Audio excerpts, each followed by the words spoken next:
أعوذ بالله السميع العليم من الشيطان الرجيم بسم الله الرحمن الرحيم اهدنا الصراط المستقيم صراط الذين أنعمت عليهم غير المغضوب عليهم ولا الضالين۔ ہمیں سیدھے راستے کی ہدایت عطا فرما، ان لوگوں کے راستے کی جن پر تو نے انعام کیا، نہ کہ ان لوگوں کے راستے کی جن پر غضب نازل ہوا ہے، اور نہ ان کے راستے کی جو بھٹکے ہوئے ہیں۔ یہ اللہ تبارک تعالیٰ نے انسانوں کو دعا سکھائی ہے، اور اس دعا میں بہت جامع اور معنی، بہت گہری اور دیری یہ دعا ہے۔ ہدایت، اے اللہ ہمیں ہدایت عطا فرما۔ ہدایت کس کو کہتے ہیں؟ ہدایت راستہ بتانے کو کہتے ہیں۔ یہاں بیٹھے بیٹھے ہم راستہ بتا دیں کہ فلاں جگہ منزل پر پہنچنا ہے تو یوں راستہ جائے گا، یوں جائے گا، یوں جائے گا، یہ زبان سے راستہ بتانا ہوا۔ اور ایک کامل ہدایت یہ ہے کہ ہاتھ پکڑ کر منزل مقصود تک پہنچا دے، یہ ہدایت ہے۔ ہماری دین اور ایمان کے لحاظ سے جو ہدایت مقصود ہے، یہاں سے لے کر جنت تک پہنچنا، یہ کامل ہدایت ہے۔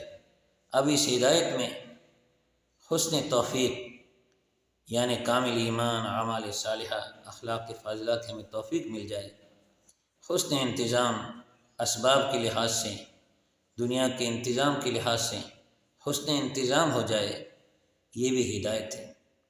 اور موت اور آخرت میں بہترین انجام ہو، بہترین نتیجہ اور بہترین جزائے خیر عطا فرما دے، یہ حسن انجام بھی ہدایت ہے۔ اور اس ہدایت میں جنت تک پہنچنا، پھر اللہ تبارک تعالیٰ کی ہمیشہ کے لیے مغفرت، ہمیشہ کے لیے رضا، اور ہمیشہ کے لیے بار بار اللہ تبارک تعالیٰ کا دیدار یعنی زیارت نصیب ہوگی۔ یہ آخری ہماری منزل مقصود ہے، وہاں تک پہنچنے کا نام ہدایت ہے۔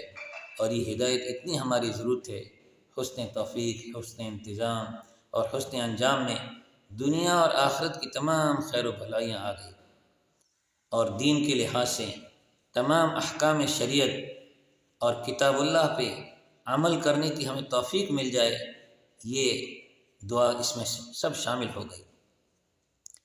اہدنا الصراط المستقیم، اور آگے جو غیر المغضوب سے حفاظت مانگی گئی ہے، اس میں بتاؤں گا کہ وہ دوسرا مضمون ہے۔ اس میں اہدنا الصراط المستقیم، اے اللہ ہمیں سیدھے راستے کی ہدایت نصیب فرما۔ صراط مستقیم کس کو کہتے ہیں؟ سیدھا راستہ کس کو کہتے ہیں؟ اور سیدھا راستہ کہاں بیان کیا گیا ہے؟ سیدھا راستہ دین اور شریعت کا راستہ ہے، اور دین اور شریعت یہ اللہ کی کتاب میں، پھر سنت رسول اللہ میں، اور پھر اجماع امت میں، اور تمام ماہرین اسلام، ائمہ دین کے بتائے ہوئے اجتہادی راستے میں، یعنی ان کے بتائے ہوئے مسائل میں یہ تمام ہدایت صراط مستقیم شامل ہو گئی ہے۔ اور صراط مستقیم اس کا خلاصہ کتاب اللہ ہے، یعنی اللہ کی کتاب قرآن شریف ہے، یہ اس کا مضمون آ گیا ہے۔ یہ بھی بہت جامع اور معنی، بہت صراط مستقیم جتنی ہم تفصیل کریں کم ہے۔ جب صراط مستقیم سے مراد اللہ کی کتاب ہے تو تمام ایمانیات، اعمال، اخلاق، ساری باتیں اس میں آ گئی۔ پھر مزید اللہ تبارک تعالیٰ نے صراط الذین انعمت علیہم، ان لوگوں کا راستہ جن پر تیرا خاص انعام ہوا۔ یہ لوگ بیچ میں کون آ گئے؟ حضرت مفتی شفیع صاحب، مفتی اعظم پاکستان فرماتے ہیں معارف القرآن میں، جس طرح صراط مستقیم کے لیے کتاب اللہ ضروری ہے، اسی طرح کتاب اللہ کو سمجھنے، دین اور شریعت کو سمجھنے کے لیے رجال اللہ بھی ضروری ہے۔ اہل حق، رجال حق، اس کا بیان یہاں قرآن پاک میں، اور پھر قرآن پاک کے خلاصے میں یعنی سورہ فاتحہ میں جو آیا ہے، اس سے راہ راست یعنی صراط مستقیم، راہ راست وہ متعین ہو جاتی ہے کہ کن لوگوں کا راستہ ہے۔ تو یاد رکھیں کہ قرآن کریم میں وہ لوگ کون بیان کیے گئے ہیں جن کو انعمت علیہم میں شامل کیا گیا ہے۔ وَمَن يُطِعِ اللَّهَ وَرَسُولَهُ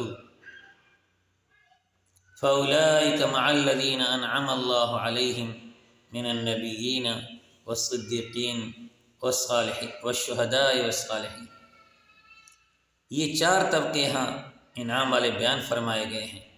سب سے پہلی جماعت انبیاء کرام نبیوں اور رسولوں کی ہے، دوسری جماعت صدیقین یعنی کامل ایمان والوں کی ہے، اور اس میں صحابہ کرام بھی شامل ہو گئے، اور تیسری جماعت شہیدوں کی ہے جو اپنی جان کو راہ حق میں قربان کر چکے ہیں، اور چوتھی جماعت صالحین جو ہمارے قرن اول پہلی صدی سے لے کر قیامت تک، اور اس میں اولیاء، علماء، صلحاء اور خاص طور سے ماہرین اسلام، ائمہ دین، فقہاء اعظام بھی شامل ہو گئے۔ تو یہ چاروں طبقوں کو ملا کر انعمت علیہم نے خلاصہ اور اجمال بتا دیا کہ خاص انعام متعین افراد رجال کار، رجال حق کو اگر آپ طے نہیں کریں گے تو کتاب اللہ کو، صراط مستقیم کو سمجھنا مشکل ہو جائے گا۔ اسی اللہ تبارک تعالیٰ نے اس انعمت علیہم یعنی رجال اللہ میں پورا خلاصہ قرآن کریم میں جو انبیاء کرام اور قوموں کے حالات بیان کیے گئے ہیں، جس کو شاہ ولی اللہ کی زبان میں تذکیر بایام اللہ یعنی قوموں اور نبیوں کے حالات سے ہمیں نصیحت کی ہے، وہ اشارتاً اس میں انعمت علیہم میں رجال حق میں آ چکا ہے۔ غیر المغضوب علیہم ولا الضالین، نہ ان لوگوں کا راستہ جن پر تیرا غضب ہوا ہے، یعنی ایسے راستے سے ہماری حفاظت فرما جس پر غضب ہوا ہے، جان بوجھ کر علم کے باوجود اللہ کی حرام کی ہوئی چیزوں میں مبتلا ہونا، ظلم اور زیادتی کرنا، ناانصافی کرنا، جان بوجھ کر جو گناہ کرتے ہیں وہ مغضوب علیہم میں شامل ہوتے ہیں۔ اور ولا الضالین، انجانے میں جو لوگ گمراہ ہو کر دوزخ تک پہنچے وہ ولا الضالین میں شامل ہیں۔ اس میں کون لوگ مراد ہیں؟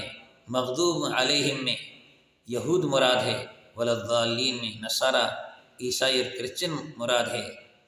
دونوں طبقے کیوں گمراہ ہوئے اور دوزخ تک پہنچے، صراط مستقیم سے کیوں بھٹکے؟ کہ انہوں نے نبیوں کا قتل کیا اور نبیوں کی لائی ہوئی پیغام کا انکار کیا، اور سب سے بڑا ظلم توریت میں سرور کائنات، تاجدار مدینہ حضرت محمد مصطفیٰ صلی اللہ علیہ وسلم کا ذکر اور نشانیاں بیان کی گئی، اور انجیل میں بیان کی گئی، یہ قرآن پاک میں ہے، اور یہ توریت میں بھی یہ نشانیاں بیان کی گئی صحابہ کی، مدینے کی، اور اسی نشانیوں کو دیکھ کر مدینے کے اندر 3 یہودیوں کی بستیاں آباد ہیں 1000 سال پہلے، اسی تلاش میں بنو قینقاع، بنو نذیر اور بنو قریظہ اور بھی قومیں آئی۔ ان کو نشانیاں دیکھ کر یقین ہو گیا تھا کہ اب آخری نبی یہی اسی جگہ پر آنے والے۔ جب آپ نے قوم قریش میں پیدا ہو کر اعلان فرمایا تو صرف ہماری قوم میں سے آخری نبی نہیں ہے، اس جاننے کے باوجود ضد کی وجہ سے، ہٹ دھرمی کی وجہ سے وہ ایمان نہیں لائے۔ اس وجہ سے ان پر غضب نازل ہوا، اور عیسائی انجان پنے میں گمراہ ہوئے۔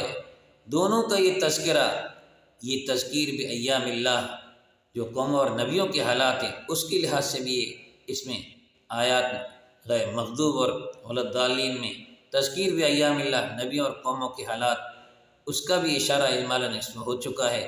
اس سے حفاظت مانگی گئی کہ اے اللہ جان بوجھ کر تیرے غضب کے حقدار بنے، اس سے بھی ہماری حفاظت فرما، اور انجانے میں ہم گمراہ ہو کر دوزخ تک پہنچے، اس سے بھی ہماری حفاظت فرما۔ بہت جامع اور بہت معنی، بہت گہری اور بہت گیری یہ دعا ہے۔